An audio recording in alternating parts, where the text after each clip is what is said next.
Hello बच्चों, let's read the question. तो इस क्वेश्चन में बोला गया है कि हमें करेक्ट स्टेटमेंट फाइंड आउट करना है with respect to the locomotion in humans. Human में जो लोकोमोशन होता है उसके बेसिस पे हमें करेक्ट स्टेटमेंट फाइंड आउट करना है। नाउ इसके रिगार्डिंग हमें कुछ ऑप्शंस दिए गए हैं। सो इस क्वेश्चन की अगर हम की कॉन्सेप्ट के बारे में बात करते हैं,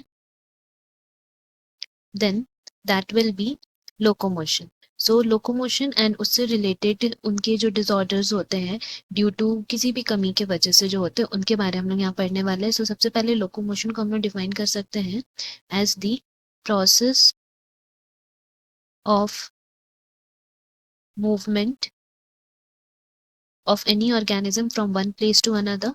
एंड इसमें अगर कुछ भी तरह का दिक्कत आता है, like there is deficiency of any element, या फिर एज रिलेटेड डिसऑर्डर्स, या फिर जेनेटिक इश्यूज, इनके वजह से जो भी प्रॉब्लम आते हैं उनको हम लोग डिसऑर्डर्स ऑफ मसल, मस्कुलर या स्केलेटल सिस्टम बोलते हैं। सो नाउ अगर हम लोग सबसे पहला स्टेटमेंट देखें तो पहला स्टेटमेंट में क्या बोला है, the joint between adjacent vertebrae को हम लोग क्या बोलते हैं, फाइब्रस जॉइंट। तो सबसे पहले हम लोग जानते हैं कि फाइब्रस जॉइंट क्या है। फाइब्रस जॉइंट जो है that is basically a fixed joint, मतलब वो किसी भी तरह का मूवमेंट अलाउ नहीं करता, ये फिक्स्ड जॉइंट है। एंड ये कहाँ प्रेजेंट रहता है, they are present in the skull bone. हमारा स्कल में जो बोन्स प्रेजेंट है उनमें ये प्रेजेंट रहता है, क्योंकि हमारा स्कल जो है वो उसमें फिक्स जॉइंट प्रेजेंट रहते हैं। दैट इज द रीजन ये इसका जो फाइब्रस जॉइंट का एग्जांपल क्या हो गया, हमारा स्कल बोन्स। जबकि अगर हम बात करें जॉइंट बिटवीन एडजेसेंट वर्टिब्रे, तो ये किसका एग्जांपल हो जाएगा, that is an example of synovial joint. तो इसीलिए हम लोग बोल सकते हैं कि ये जो पहला स्टेटमेंट है वो इनकरेक्ट हो गया। नाउ बी में लिखा हुआ है कि a decrease level of progesterone causes osteoporosis in old people.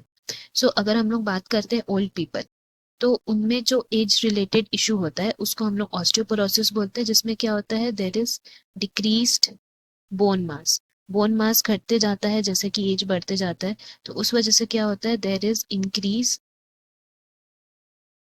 In the chances of fractures. Fracture के चांसेस भी बढ़ सकते हैं बिकॉज बोन मास घट गया है। तो ना स्टेटमेंट में जो हमें जो लिखा हुआ है कि decrease level of progesterone causes osteoporosis in old people, तो हम लोग बोल सकते हैं कि ये भी एक रीजन है। बट अगर हम लोग प्रोजेस्टेरॉन की फंक्शन की बात करें, ओल्ड पीपल में ऑस्टियोपोरोसिस होता है वो तो सही है, बट यहाँ पे प्रोजेस्टेरॉन दिया हुआ है साथ में। तो प्रोजेस्टेरॉन हार्मोन का क्या function, it is responsible for menstrual cycle and pregnancy, not for osteoporosis. इसीलिए ये स्टेटमेंट गलत हो गया। तो हम लोग यहाँ पे लिख सकते हैं कि प्रोजेस्टेरॉन जो हार्मोन है, अगर हम लोग उनकी बात करें, then it is responsible for menstrual cycle, which उसमें क्या होता है, मेंस्ट्रुअल साइकिल में कॉर्पस ल्यूटियम से ये रिलीज होता है and is responsible for the pregnancy. So इसीलिए ये गलत है। नाउ नेक्स्ट स्टेटमेंट की अगर हम बात करें तो वहाँ पे सी में लिखा है कि accumulation of uric acid crystals, वो क्या फॉर्म करता है, उससे कौन सा डिसऑर्डर होता है, गाउट होता है, हमें जानते हैं। In joint causes there inflammation, तो अक्यूमुलेट होते जाएगा तो इन्फ्लामेट होगा, और इन्फ्लामेट होगा तो उस जो कंडीशन है उसको हम लोग गाउट बोलते हैं। तो स्टेटमेंट सी जो है हमारा वो करेक्ट है। नाउ डी में लिखा है vertebral column has 10 thoracic vertebrae, जिसमें हम लोग जानते हैं कि अगर हम यहाँ पे वर्टिबल कॉलम की बात करें तो हम लोग जानते हैं कि there are 26 serially arranged unit, जिसको हम लोग बोलते हैं वर्टिब्रे। एंड ये जो 26 वर्टिब्रे है उसमें क्या है कि अगर हम उनकी डिविजन्स की बात करें वर्टिबल कॉलम्स की, तो उनमें से 7 जो है they are known as cervical vertebrae. Next जो 12 आएंगे उनको हम लोग बोलते हैं थोरैसिक वर्टिब्रे। एंड नेक्स्ट 5 जो है they are lumbar vertebrae. And last में हम लोग बोल सकते हैं कि एक फ्यूज्ड रहता है which is the sacral vertebrae।